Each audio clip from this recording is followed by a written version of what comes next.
Hey, what's up, guys? This is Deron Brown, and this is the podcast Philosophy for Life. I have Lisa Chastain. She's worked in finance for over a decade, and now she helps with empowering women with their finances. Um, I've been on her channel. It looks like she covers a lot more than that, so we're going to really get into it. Lisa, why do you discuss relationships so much? Like, why is relationships and finances important?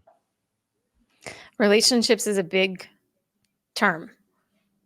I mean, we have our relationship with ourselves, we have a relationship with our spiritual entity, we have a relationship with money, and then we have a relationship with other people. It's all connected.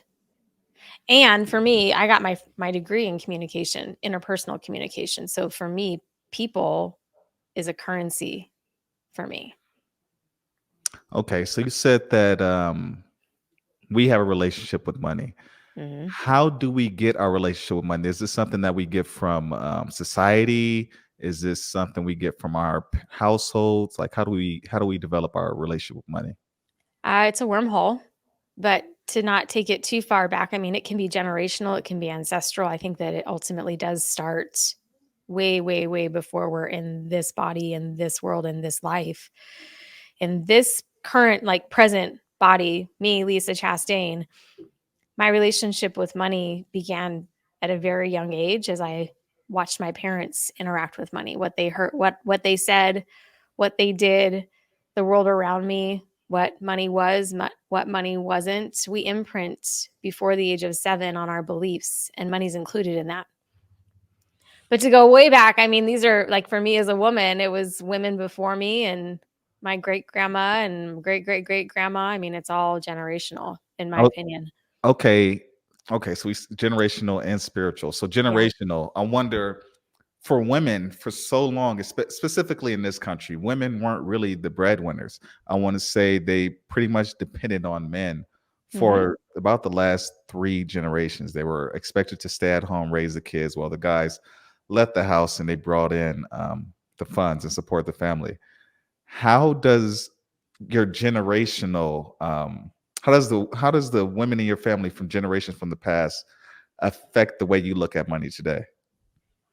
It affects your total relationship with decisions that you make. So, because we imprint and model, that's how we learn, that's how our brains work. How my mom was with money, where did she learn that? From her mom. Where did my grandma learn about money and about life? From her mom. And so, traditionally, and I think that it's this generation in the 21st century that's breaking a lot up because of our access to technology and because of our access to information. We're starting to challenge and question all of that. But it's hardwired into us because what my great great great grandmother taught my great great grandmother taught my great grandmother, my mother, as a 7-year-old, 6-year-old, 5-year-old Lisa, how would I know any different than what those women taught me? Because I modeled after them. Okay, so you say that the new generation, they're changing the way women look at money. Yeah. Obviously, you have a lot more women that are professionals, but that also has other consequences. Um, how, what aspects of today's generation do you like with women when it comes to money? I like that we're in a conversation that it can be ours Mhm. and that it will be ours and that we want that. We want that. I want my identity financially to be separate and different than my husband's. That wasn't always the case. But with conversations that are happening like this, conversations that are happening online all day long, women are challenging altogether our identities and our roles in the household, our roles in the world. So by having more money, I think that we're seeing that we have more access. And I did see one of your podcast interviews with one of your guests was talking about how, what was she saying? What was her name? I forget her name. She was talking about how we want that access and we want that respect that men have and that we're going after that financially because we're not getting it at home in Mhm. the way that we used to. And I really like that conversation because it challenges who we've been versus who we get to be and who we want to be, but why? Why do we want that? And that's something that we all need to ask. I don't remember what the original question was, but I like those conversations for women because we get to choose. A lot of young women. I mean, a lot of women that I know in college, they're go getters. Some of my real good friends that are women that are go getters. But how does a woman that's a go getter? How should she go about? Women who are typically focused like this at a young age, they're pretty responsible. So they're looking to find another guy that's responsible. At least that's what I've seen when I was in college. How should a young woman who is driven, who has financial goals, who has a vision for her life, how should she actually choose a partner? Well, the first place to start is by for herself defining for herself who she is and owning that 1000% versus how she was raised. With Mhm. money, there's something called toward motivation and away from motivation. Someone who is toward motivated goes after what they want for the sake of wanting it. And those who are away from motivated have just learned how to move as far away as humanly possible from what it is that they don't want. Mhm. So, someone, and I have these conversations with women all the time financially, is what is the purpose of you wanting the thing? Is it because you don't want to live like your mom and dad lived? Is it because you don't want to be subjected to what they have? Yeah. Or are you working actively toward your goals because those are your goals? So, the first step is challenge that about yourself. Why do you want what you want? And if it's truly what you want, your unconscious values are helping, they're motivating the choices that you're making. So make sure you're choosing a partner that has similar values before anything, because money's going to come and go.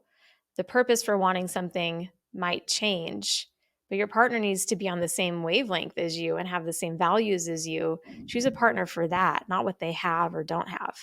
So one of the things that you mentioned, you said the first thing a woman needs to find out, she needs to figure out who she is. That's I found for myself personally, it takes you some time to figure out who you are because Mm-hmm. you know who you are as a kid, but then you build up layers on top of layers of your family's identity they give for you, your cultural identity. Mm-hmm. Excuse me. And then also just you start to find your identity through your social group when you're young. But Mm-hmm. how long did it take you to actually find your identity? Find out who you are. 37. I, 37. you know, I knew who I was. I knew who I was. In college, I got to know me in college. Did I have the courage to live the life that I wanted to live? No, not until my 30s, my late 30s actually. And how did that impact relationships? Because I see a lot of women when they're thriving, and just my female friends I've seen, Mhm. when they were in college, they had this idea of who they had to be and how their partner was supposed to be. So because of that, they kind of chose a specific type of man. Mhm. A lot of I'm sure you know this now, but you really can't read a book by its cover because there's a lot of liars. So, Totally. yeah. So how what can somebody do to actually vet those types of people? Because you can wear a chain, you can buy a nice car, but that does not mean that you're financially responsible. Ask a lot of questions and take your time. Mm. So, scarcity, financial scarcity, relationship scarcity, life scarcity. If you believe that, you're not going to find someone better. If you believe that someone better or your person does not exist, you're going to jump in bed or into a relationship with someone who's not a fit. I did that. I did that. I did all the things that good girls do. Got married at 25, bought my first house, had a kid, had a career, and married a guy who I thought was the best I was ever going to get. And I was so wrong. So in my second marriage, I Hold asked, on, hold on, what? hold on. Yeah, I yeah, want to know about the first marriage. You yeah. said that you settled basically. You got I a guy settled. that you thought that was going to be the best. What you're not unattractive. So I would think that you'll be able to get a clean cut guy that, teeth is super clean. His shirts are always ironed. I would expect you to be able to get a good guy, like a good guy. I What made did. this guy? What made this guy like? What do you mean by settle when you settle for your first marriage? I did marry a guy that had his shit together. Okay, so I was 22 when I met him. Okay. What did I know? What did I know? And at 25, we got married. There were problems between 22 and 25 that I ignored. So he did check the boxes of had a good job. He was ambitious. He wanted the same things I wanted. And he's an alcoholic. Okay. Was he always an alcoholic? Was he like a He frat was. guy that got drunk a lot in college and you thought it would just go away? Like, No, okay. no. I mean, I was partying a lot too. I grew up in a family of partiers. So alcohol wasn't a problem. I didn't really think it was a problem until he couldn't hold a job. Oh wow, he had it bad. Yeah. Okay. But I was married and I was committed to being married. My parents have been married almost 50 years. You don't get it. So going back to ancestral patterns, you don't get a divorce in my family. You Mhm. work through it. So Yeah. that language, when I went to my mom and I was like, I'm unhappy, I can't handle it. Well, my dad was a partier. So she was like, well, you guys will figure it out. Oh. But I didn't have to stay. I didn't have to stay because I had a good job. I could make my own money, but I stayed anyway because I thought that I had to turn myself inside out to make the marriage work. And when I put in more work than he did, at a certain point, the most courageous thing I've ever done was tell him I wanted a divorce because that doesn't happen in my family. And it pulled relationships apart. It pulled my family apart for me to do that. Mhm. That's the courage that women have more than any other generation, I think.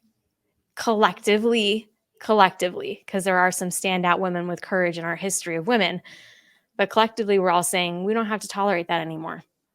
Okay. I want to know how long were you guys married? 16 years. Whoa, 16 years? Oh my God. I was expecting like 5 years. 16. Whoa. Yeah, you must have been miserable for Mhm. you stayed that long. Okay, so you got married when you were 25, you got divorced at 41. No, we were together for 16 years. I apologize. I got together at 22. We got divorced at 38, 37, 38. Okay. And were you a stay-at-home mother? Because I think that I heard something about you saying about being about stay. I heard a podcast where you said that you're a stay-at-home mother. I was for 3 years. I left my job. I worked my way up at UNLV. I worked at UNLV in Las Vegas. At 31, my son was 3. My husband, what we thought was on the up and up with Wolfgang Puck. He had unlimited earning potential, what we thought with Wolfgang Puck. And so I did what a lot of women do in corporate life is I was like, I'll be the one to stay home. Okay. I'll be the one to leave. How And old that were you? was a belief that I needed to stay home with my boy. Yeah, you just want to raise your kids. I get Yeah, it. What age 31. you were 31 when you were a stay-at-home mother? So you were a stay-at-home mother to the age of 34, and then you went back into the workplace. I was miserable at home. Whoa, why? Right? Why? So much honesty. I was miserable at home. I I did wasn't not. expecting that. I love my kid. I love my son. He's 16 today. I did not like being at home. I was lost. Okay, so why were you lost at home? Because I would think that you're at home, so you have freedom of your time. Yes, you raise your kid, but then also you can figure out who you are. You can read the books you want to read. You can start a podcast. You can do. You have the freedom to do what you want to do. So why Yeah. did you feel lost or bored at home? I didn't give myself the permission to enjoy it. I have been an achiever as long as I can remember. Achieving things, dreaming for things, going after things is a big part of who I am. Yeah. I was freshman class president, sophomore class president, junior class president, student body president in high school. Hmm. And that trend kept going in my 20s. And so when I had nothing to do all day, I broke down. I melted down because what do you do with nothing to do? For me, that was a disconnect of my identity. And I wanted to make a difference. But it wasn't at the PTA, like my mom was the president of the PTA. That wasn't my dream. Okay. I'm just trying to think through it because basically you're the hustler, you're the go-getter in the relationship. The guy you were with, you said that he was, I guess he checked all the boxes. So he had potential to be a go-getter as well. Do you think that two people who are hustlers, I think that they can make it work, but typically it does not work. Do you think that two people who have that kind of energy in a relationship, they both are striving for something? Do you think they can make it work? I've seen it work in my second marriage. In my first marriage, what I realized is that he didn't know who he was. He wasn't being honest with himself. Mm-hmm. And his journey through corporate America broke him. Yeah. So to this day, I don't know what it is that he really wants and who he truly is. It He breaks was, most of us. huh? It breaks most of us. Corporate America. Yeah. I think a lot of men, just me on my self improvement journey. I've had the same goals. Well, my goals have changed because society has changed, but my main core goals, I've had them since I was 12. So Mm-hmm. whenever I had any kind of um, major distraction in life, something that came up unexpectedly, I was always able to pick myself up, keep moving forward. I had a point of direction. But a lot of people don't know who they are, and they don't have a long term goal. Once you get out of school, it's like, okay, somebody else is giving you your agenda since you were in kindergarten. Mm-hmm. Now you have the freedom to create your own agenda, create your own schedule, your own goals, and make things happen. And a lot of people, when they don't have their hand held and they're told, okay, now go out, make it happen, they don't know who they are, what to do. They're trying to fit into an archetype, but that archetype doesn't really go well with who they are. I agree. Not everyone's meant to be an entrepreneur. Mhm. I knew when I left UNLV that I was never going to have a boss again. I was like, I'm good. Yeah, yeah. No, thank you. And it's been a journey to get to this level of success, being my own boss, not having an organization or a culture to rely on. I get to build it on my own, and that motivates me. But knowing, in corporate culture and different assessments and different personalities, not everybody is meant to be an entrepreneur or a business owner. There are people who thrive and need to be on teams who are good employees. You have to know who you are to be in the right fit. Mm. And for my husband, he's been with his company for over 25 years, my second husband. And does he love asphalt paving? Not really, but he loves his company and he loves his men and he loves his culture. And so he's there for them, and that works for him. Okay. Be honest with me. Yeah. Keep it real. Yeah. After you got your divorce, did you guys, well, when you filed for divorce, did you guys separate before the divorce was final? Yeah, we separated. I told him August 2017 I wanted a divorce. So August to October was we were still living together. We had a little boy, Connor. And he moved out by January of 2018. And then our divorce was finalized September of 2018. So there was a journey there before we were officially divorced. Okay. So while you guys were separated, were you already dating? Yeah. were you Yeah. were you were you dating your husband? Was I dating my new husband? No. Okay, because I No. reason I asked you this is because I recently ended things with a woman who was separated from her husband, and it was awesome. It was an awesome relationship, but the it kept taking it took too long. It's taking so long for the fake papers to get filed, and I feel like it's disrupting her energy and the energy in the relationship. And I was like, look, I'm happy. I would love to continue things. Just get at me when this thing is done. Done. Yeah. Done. Yeah. Yeah. I think that's important. Okay. Yeah. Okay. What was for your new husband, what was different with the way that, how did you manage money in your first marriage versus your second marriage? So my first marriage, I was always the one managing money. And that was another red flag that I did not pay attention to when I got married because I wanted to fix him. I was going to fix him. It was going to be great. So I've always managed the money, just like my mom taught me, mostly check register style. Here's your bills. Here's the money.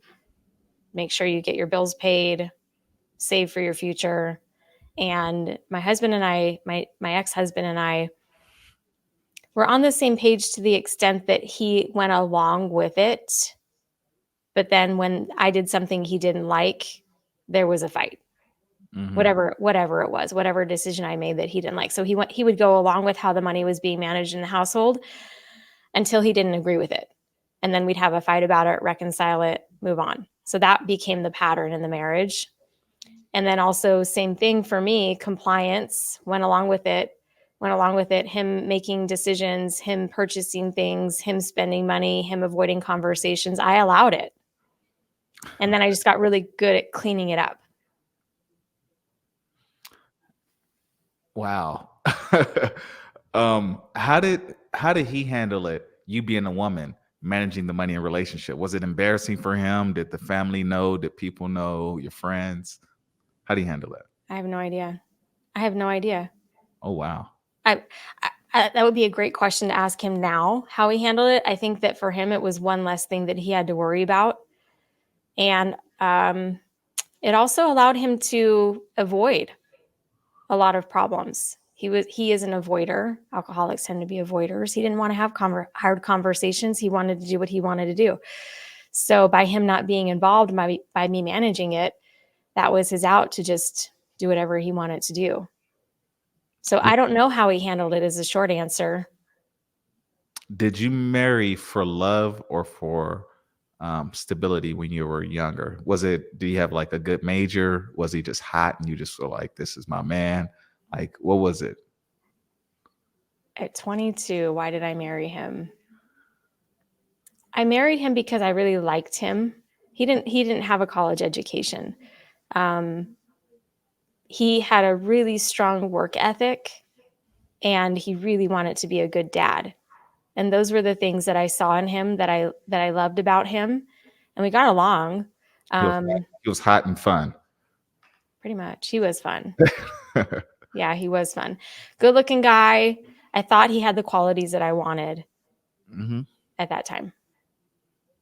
Okay. I'm just, for me, I was a college athlete. I've been an athlete, pretty much my entire life. So I always had an idea that I had to be with this supermodel type of woman. So I took a lot of women for granted when I was younger.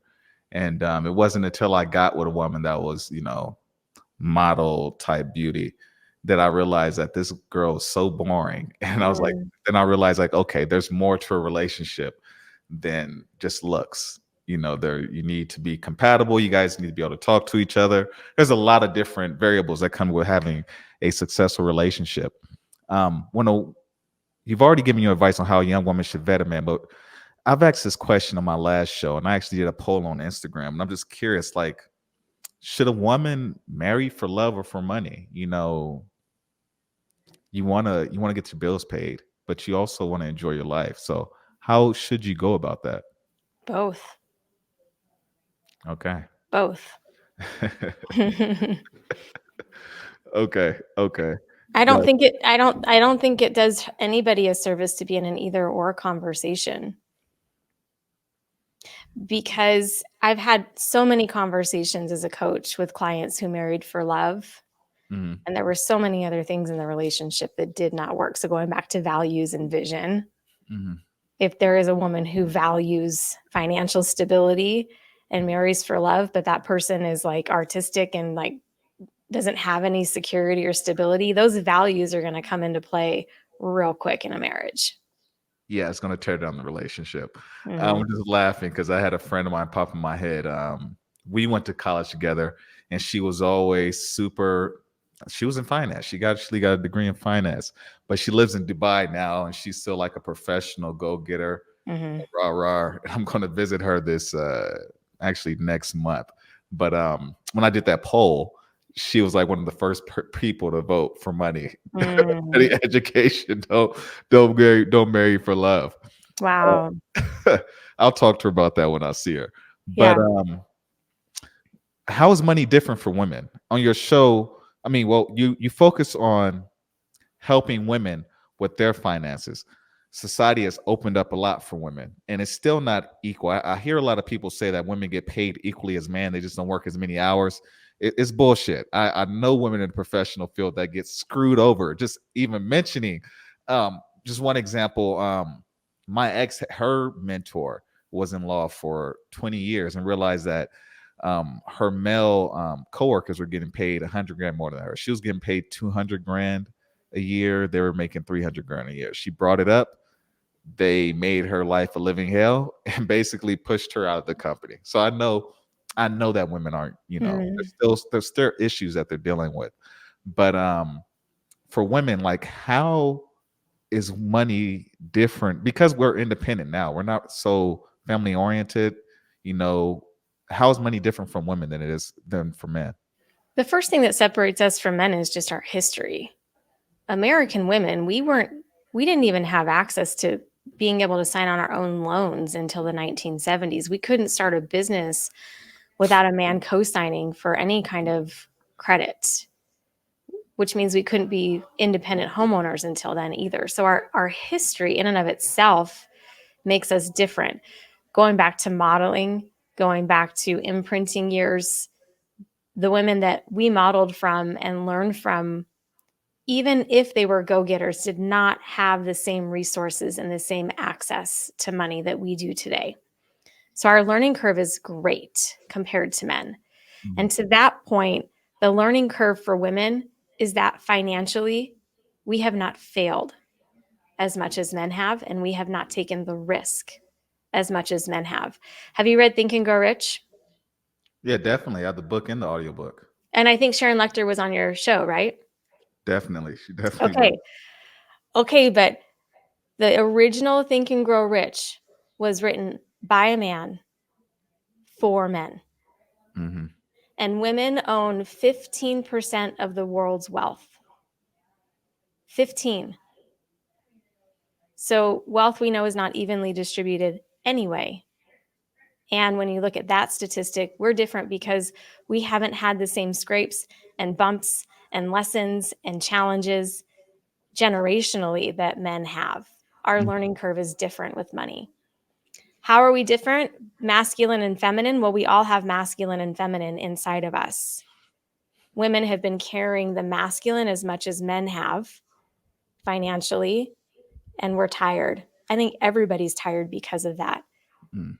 Everybody. But women have the capacity to bring up the feminine into finance, bring up that softness, that love, that energy, that creativity that typically doesn't exist in finance, which is why I'm so excited to be in finance right now, to bring more feminine energy into money, more creativity, more fun, Hmm. honestly. Women want to have fun. We want to relax. We want to let our hair down. We bring that essence into the world and into relationships. And for money, too, we've been made wrong because we spend 85% of the world's wealth. It's so funny you said that line. Women want to have fun. I literally had Cyndi Lauper on repeat. That song for the last 2 hours. It's like it's a good song. It's blasting in my earphones. I Yeah. honestly did. I have a little girl, so I was just like, "Oh, okay. How can I? What kind of women in power? Shaka Khan. I'm every woman." I Yeah. was like putting together a playlist. So it's funny that you said that. Yeah. You have a lot of men on your show, Hmm. and you guys discuss male issues. I didn't even I mean, I sped through that. I didn't really listen to it, but there Hmm. was more than enough men on your show, and you guys spoke about those issues. Why do you discuss men issues on your podcast? We won't win as a society if if I'm just solely focused, and my coaches, they gotta love my coaches. They've been challenging me on this for years. Mm. If we just focus on women and women empowerment and women being powerful and women having what it is that they want, I'm leaving out the other half of what makes us us as humanity.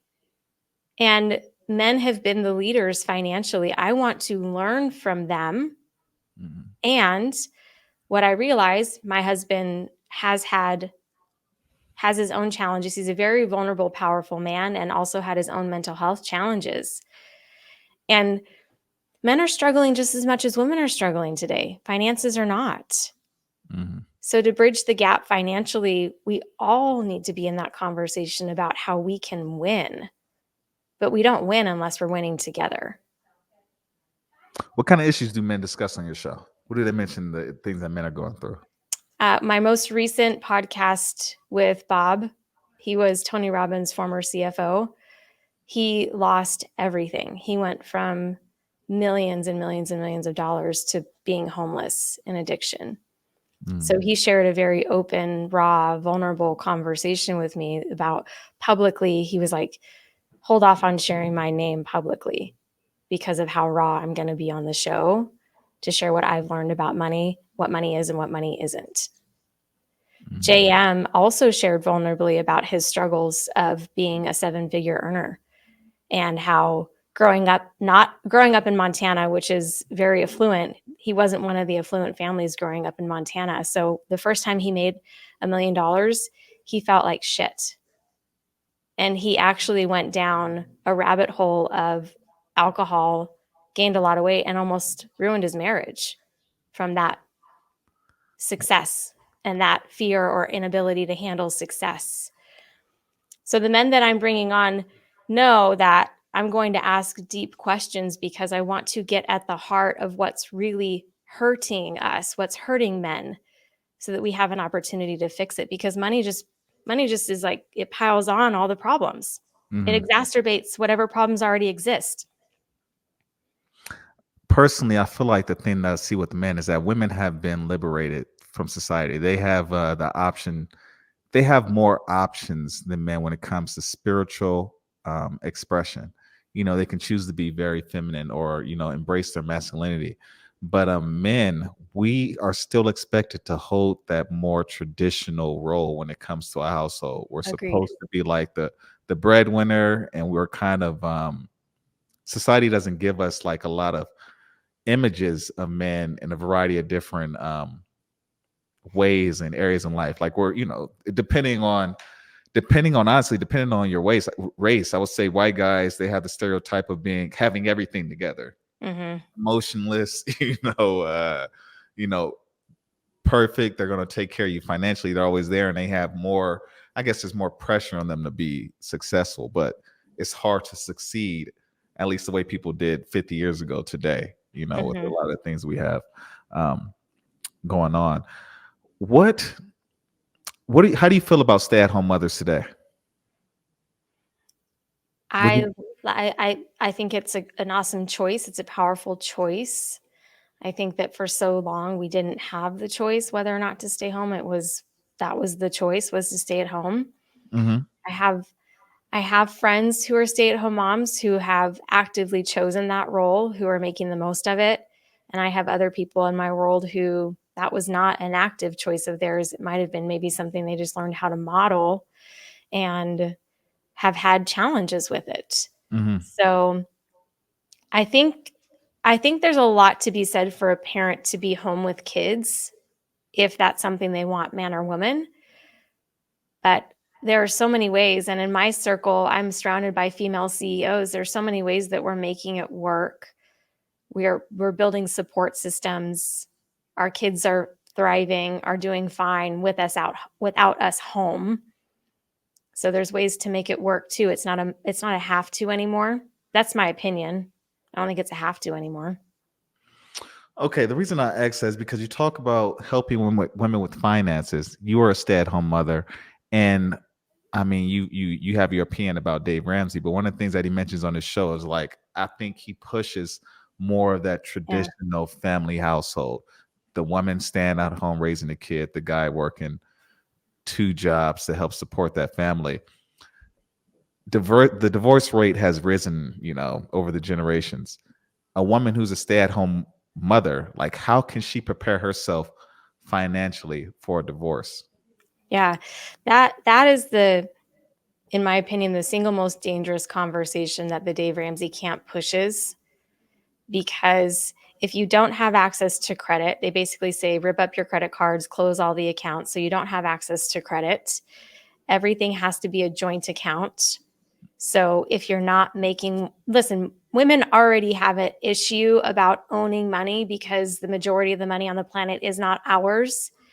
And then you're saying the only way to be together is to have a joint account. So then she doesn't have any of her own money.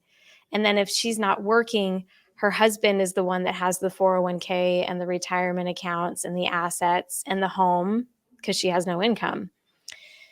To prepare for divorce, if you're not safe in that relationship, you have to start hiding things. And if you're not safe to work or make money any other way, how can you get out? It's very concerning for me that that's an all or nothing conversation, because how do you get out? Mhm. How do you feel about credit cards? I love credit cards. Okay, that's another thing Dave Ramsey hates. So he's saying that women should save money. Well, they should stash money. Basically, they should have like a stash that they can do the in case any kind of emergency happens. What, that a And woman should stash money? yes, you mentioned that women should have money, like a stash of money. Well, you said they should have a stash. You said something like that, that um they need to set things aside or something like that. Did I mishear you? Oh no. Well, I mean, I talk about stacking cash. Stacking. Okay. So I have a best friend of mine her husband lost his job, and she's like, "What do we do?" Well, the first thing families will look to is like, "We got to pay off all our debt." I'm like, "No, stack the cash. Stack the cash." Stack it. Okay. But for a woman who wants to become independent, yes, have money somewhere that is not accessible to your significant other. Yes. Oh, that sounds super dirty. So one of the things that I hear a lot, specifically with Dave Ramsey, is that you guys need to share. You need to have a shared account. Your money is his money is yours, and that if you guys have all these secrets, then it's like you're gonna have a failed relationship. I know that you weren't with a go getter; you're with somebody that was an alcoholic, but I guess Dave Ramsey's way of doing things isn't completely practical, I guess, in today's It's an society. absolute in a non-absolute world. It's a very strict way of life. It's very fundamental, and it's not, I don't think it's accessible for the majority of Americans today. We are the most diverse group of people on the planet ever. Diverse opinions, diverse talents, diverse everything. And money needs to be flexible. And the reason there are secrets is that there's not trust. And the reason that there's not trust is that there's a breakdown in communication and in the relationship. Your money only mirrors what's working or not working in a relationship. Mhm. How should families budget money then? I mean, like if you're in debt, if a family is in debt, you're saying that they shouldn't pay off that debt. They should stack the It stash. depends on the situation.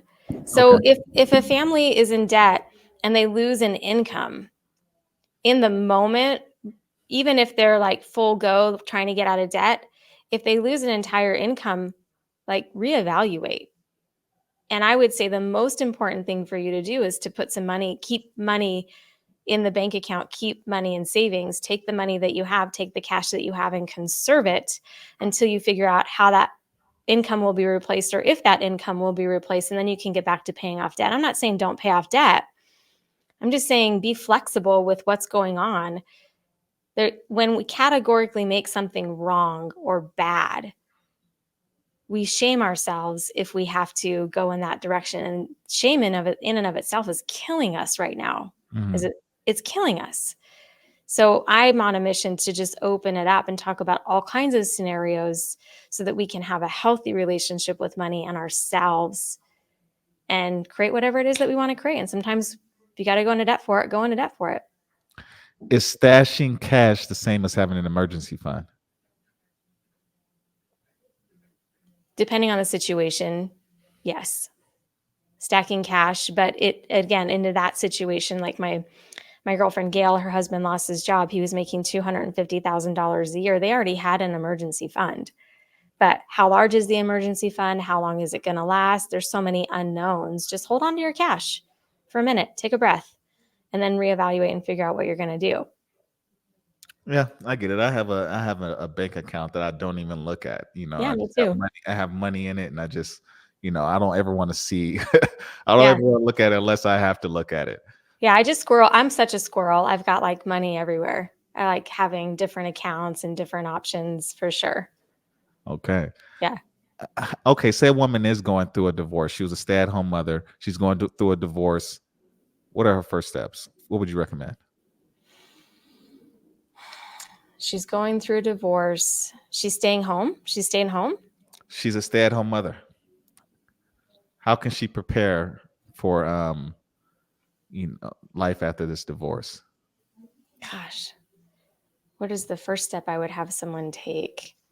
Um, as quickly as humanly possible, generate revenue, generate income, start generating income as soon as humanly possible.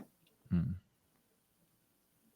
And I say that because I've got lots of clients who have gone through divorce, and I knew them before the divorce and after the divorce.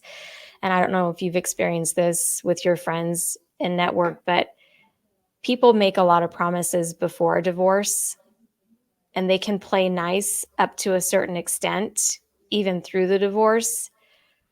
But people change after a divorce. So even in situations like child support, where someone promises child support or alimony, once that divorce is finalized, you may never see that money again. Really? You would like to think that people would do the right thing, but How do you get around not paying child support? That's you like can, there's they, lots of ways. There's lots of ways. And for a woman who doesn't feel in her body the right thing to do is to hold them accountable, a woman who doesn't want to fight, a woman who doesn't want to go to court, a woman who doesn't want to challenge them, depending on how toxic that relationship is, someone might choose just to not rock the boat. okay, I get it. I get it. A lot of women are dealing, and I can speak from experience. Just women in my family, they're dealing with Mhm. men who are children, And they're just exhausted. and Women are exactly they exhausted. get tired. They get Just tired.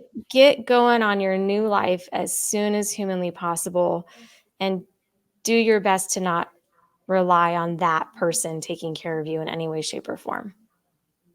Okay, I think you had a video about saving. I think Mhm. you were against saving money. Is that correct? No, Okay, so I heard that wrong then because I know Dave Ramsey is about saving money. So I thought that's what I heard. no, you got to save money, but I have different philosophies about saving. Let's get into it. What do you mean? Okay. Well, there's two reasons to save, in my opinion: save to save, save to spend. People go into debt because they don't know how to save for the things that they want to spend money on. Hmm. So, savings, now I can't say this is for everyone, but 60% of Americans are in debt. Majority of Americans are still living paycheck to paycheck. So, we're going to hit some of your audience today. When you just put money in a savings account and you have no purpose for it and you think it's just for emergencies, and other than that there's no purpose for it, it's going to get spent.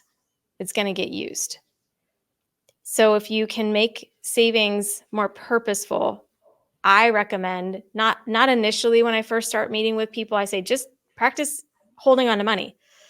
Learn how to hold on to money. Step 1, if you don't know how to hold on to money, that's just put money in a savings account and learn how not to touch it for like a minute, Give yourself time to learn how to just set it aside and not touch it. But eventually, let's have an emergency savings.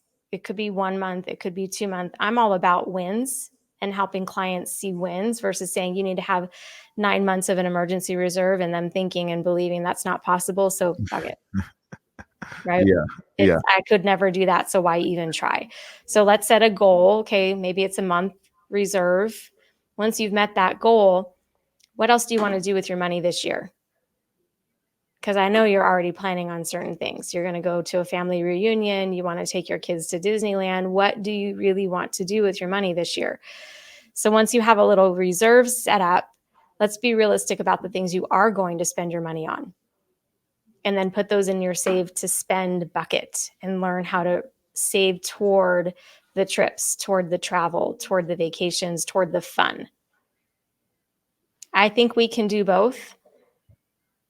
I know I get the pushback at live events all the time, but wait, what, like I am broke. I don't have any money. Well, broke is a feeling.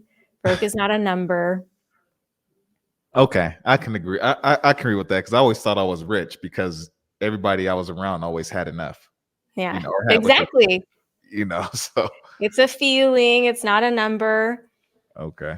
But I think having different purposes for saving and understanding how you have yourself set up to save to spend money. There's so much that we could talk about, but I don't know what else. Is All that this money, helpful? all this money talk made me look at my bank account. Okay. I was like, let me check out my account right now. Where am I at today? Yeah. I love it. How do you? Okay, you have a video on strict budgeting. Yeah, You said you don't like it, I but don't. who is strict budgeting for, and who is it not for?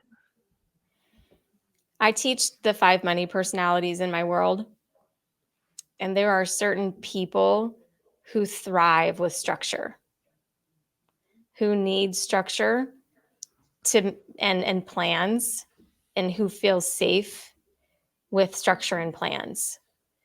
Not everyone likes being with money that way. So strict budgeting, I think, is unsustainable. First, I'll say that strict budgeting is unsustainable in the longevity of someone's life. How many times have we heard about someone who has $1 million and dies a rich person but never lived their life? It's not sustainable. Mm. Live your life, be happy.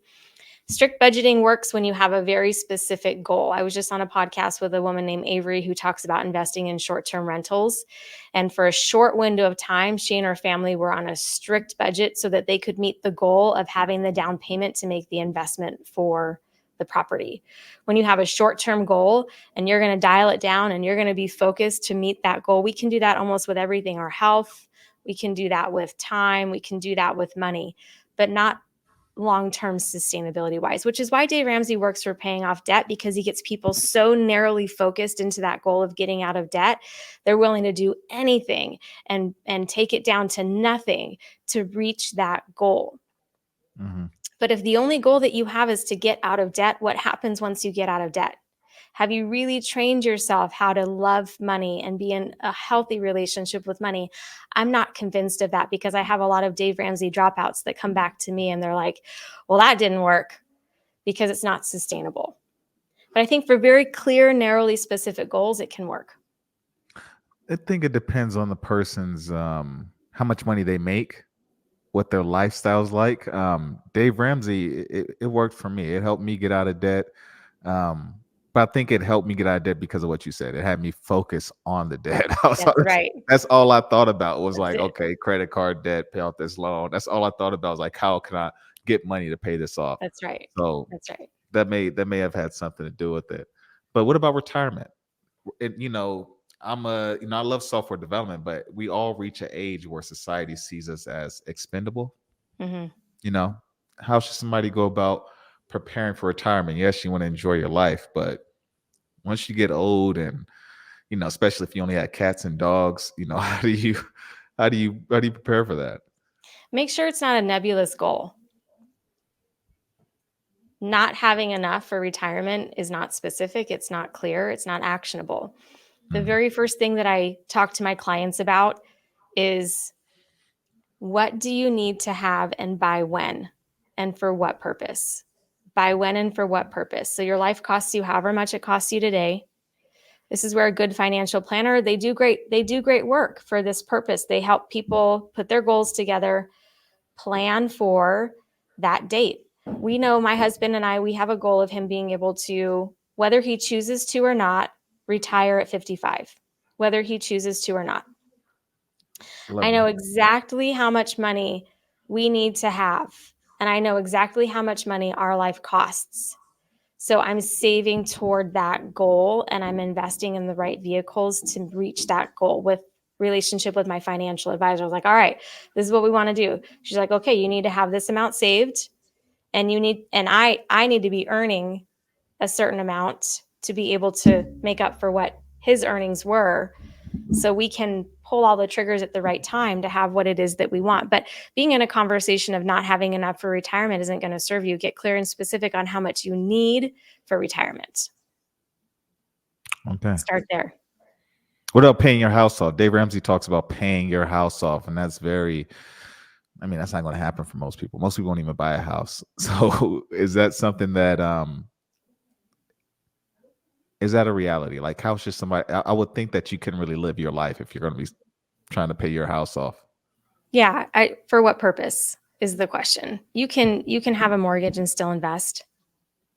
If you're making $100,000 a year or more, or $200,000 a year, you can simultaneously reach your goals. The mortgage conversation is what I'm a fan of, is that you decide that you're going to live somewhere and not have a mortgage by a certain age. So a 30-year mortgage, well, if you buy a house at 30, you have it at 60, it's paid off, then at least you have some type of security and some type of asset where you're not paying rent the rest of your life. I'm Yeah. a fan of that idea. Okay. Even if it's a condo. I had a client, she bought a condo, she had another house, but she had a condo, and she always knew that that condo would be something that she could go back to when she decided to stop running and living big. She's like, I got my condo. My condo's paid off. I can rent it out. So the mortgage, I'm whatever, you're going to have a mortgage. Okay. Mhm. But again, for what purpose? That's the coach in me. For what purpose? I stay away from absolutes financially because everybody's situation is different. Everybody's goals are different. Okay, makes sense. At least with real estate, the value of it goes up in time. So you can either stay there or you can move and buy something cheaper in Mexico or something. So, but you mentioned the financial personalities. Mm-hmm. What are they? Cheap chip, which is like the little squirrel who likes to squirrel all the money away, doesn't like to spend money. Those are the very analytical kind of people. They can also live in scarcity. That's not me. They can also live in scarcity. Um, Okay. for a long time, when I do these seminars, and I've done this seminar for a lot of financial people, there's a lot of people in the financial world who are cheap chips. And it comes with they like to analyze data. They like to have a plan. They're very thorough. They take their time in making decisions. That's pretty prudent financially. Warren Buffett's a cheap chip. He grew his wealth very steadily over time. And then all of a sudden, boom, it compounded, right? Yeah. But not everybody's like that. And I've seen couples where one is not a cheap chip. One is a spendthrift. That's another one. Okay. People who like to spend money, very free, very fun, very in the moment, very present, life of the party kind of people. The act of spending money and moving money is exciting to them, but not a cheap chip. Parting with a cheap chip parting with their money is like pulling a tooth. They do not like to part with their money. Spendthrifts love it. They're really good at it. Goods and bads to both. Spendthrifts will just be like, I'll go make more money. Spendthrifts make money well. Okay. Make sense? Yeah. Okay. Overgenerous Olivia or overgenerous Oliver, people that wake up in service. They want to serve. People are their currency. Who they're going to help matters. Overgenerous Olivia's put people before themselves. They want to start nonprofits or they have a nonprofit. Chronically under earners. They give time and money away for free. Who are you? Different. I'm an overgenerous Olivia. The overgenerous. Yeah. Okay. Okay. So repeat that again. What is the generous person? Okay. Overgenerous Olivia. So my husband's partly overgenerous. He's a spendthrift and overgenerous, but in service to others. They're the people. They're in service kind of roles in life for the sake of helping people. And they can be people financially who don't put themselves first, who put others first. That doesn't help. That doesn't help them. But that's a different kind of money personality with different kinds of challenges than a spendthrift or a cheap chip. Okay, so what would I be labeled as? I'm a homeowner. Uh, I don't want to say how much I make, but I do whatever I need to do to make a large amount of income. I like to Yeah. travel. I'm really not into cars at all, but I Okay. am into dressing well. Um, I'm into just like really building wealth, staying out of debt, and having freedom to do what I want to do with my life, my time You're, and money. you're number 4. I think you're a combination of a cheap chip and a delusional Dan. Oh man. Okay. Yeah. We my mentor Robin Crane came up with these, but we're poking fun deliberately Mhm. because we get to poke fun at ourselves. And financially, we haven't learned that muscle yet.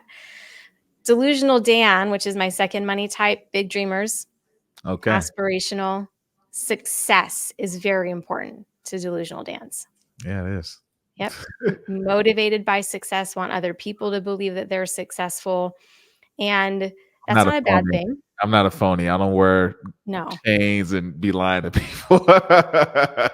No, no, A no. lot of But people, that I know people who do that, buy cars they can't afford. Yeah. No, you You know? sound like you're a hybrid between a cheap chip and a delusional Dan. Like you're sensible with money. Mm, You're not going to necessarily take huge risks, but you would if you could know that there's the upside for it. But you mm, think big, you dream big, you want to go for it in life. That's probably yeah. maybe some of your athletic training in there too, like success. You got to go for the win. Yeah, yeah, that's definitely me. That and Hmm. okay. So, do you need a partner that's financially compatible with you? Yes. Okay. Yes. And interestingly enough, because of the fire of ice of the feminine and masculine in a lot of ways, not always, but people who are opposites attract one another for that balance and that energy in relationship. So a lot of times I have a cheap chip in relationship with a spendthrift and they do not get each other financially because they're polar opposites. That's too opposite. That's too opposite. If you're trying to save every penny, you're trying to go to the cheapest grocery store, Squirrel it something like away, that. squirrel it away, squirrel it away. Yeah, yeah, yeah. That definitely doesn't work. Yeah, but a delusional Dan and a spendthrift can be very successful together because the motion of an action of life Yeah, is yeah. good and healthy. They can all be compatible, and that's where value systems and goals and vision come into play, and strengths and weaknesses. We all have those in relationship. Okay, that makes sense. I think I am pretty aggressive because I don't even care about. I don't care about spending the money, but I care about what I spend it on. I think it's a waste. A car is a car to me. If my car was what it cost 9 grand, it was 12,000 miles on it. It was it's not the fanciest car, but Yeah, it's a nice car. It's nice to me at least. sure. But I really don't care about buying a Tesla or anything like that. I'd rather spend my money on going to trips to like Europe or Mhm. Antarctica, something like that. That's what I like to do. But That's awesome. I don't mind taking a risk. So Yeah. I know Cheap that. chips do not like taking risks. Yeah, Mm. makes sense. Okay, so I think that's. Oh yeah, for relationships, I got one more for you. When you're building a relationship with somebody and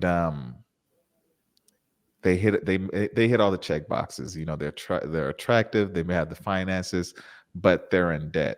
Like should a woman or a person be cautious about dating somebody that has a significant amount of debt?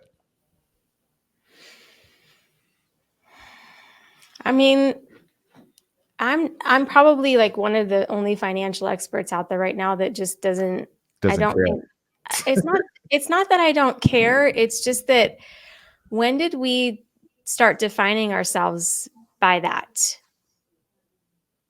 And it would be concerning to me. It would be something you want to question, not judge.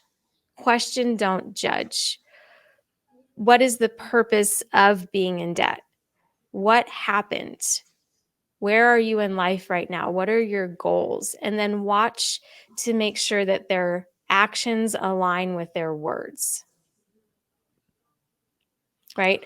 If you, as a, if speaking to you specifically, if you don't value and you can't tolerate debt, if it's not something that is a framework for you, and you fall in love with someone who's picking up the pieces of her life from divorce, are you going to judge her for that?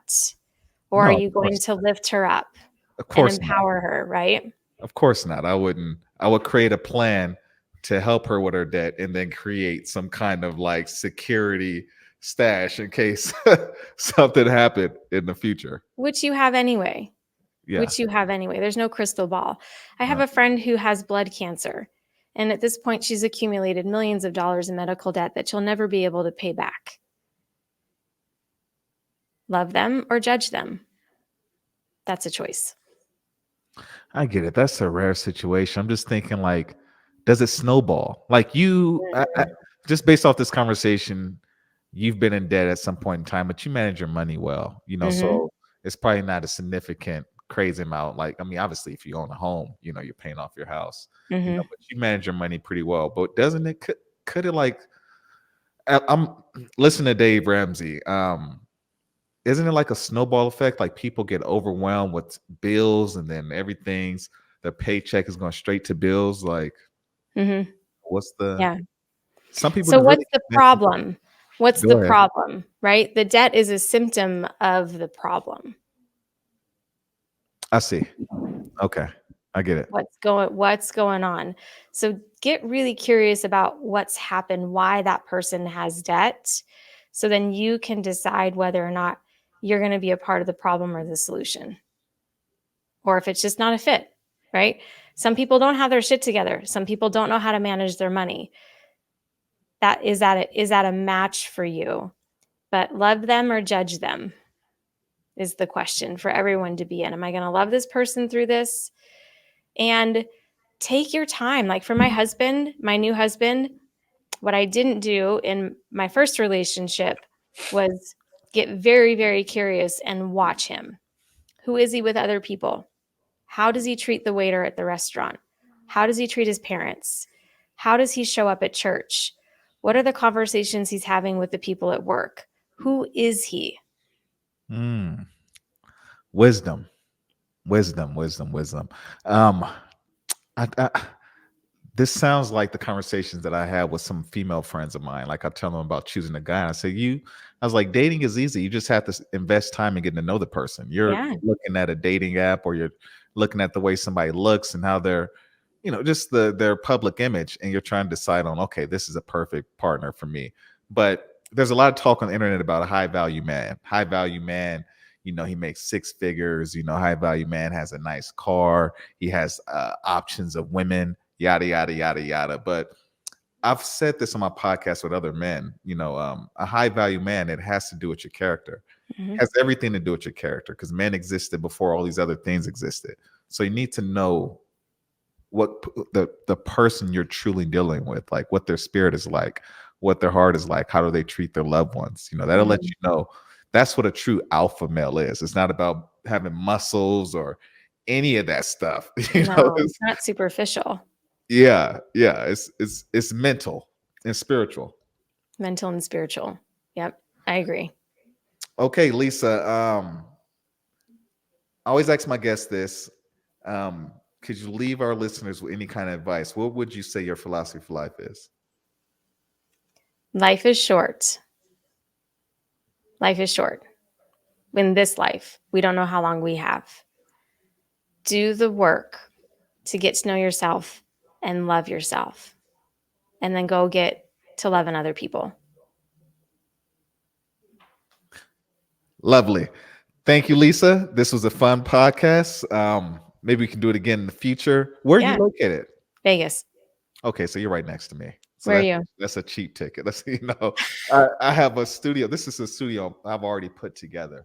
I had these Okay. skylights. I had the shades put on, but I'm going to start flying people in later this year. So we can definitely do it again sometime in the future. I would Anyways, love that. Lisa, thank you for coming on the show, and I'll catch you guys next time. Have a good one.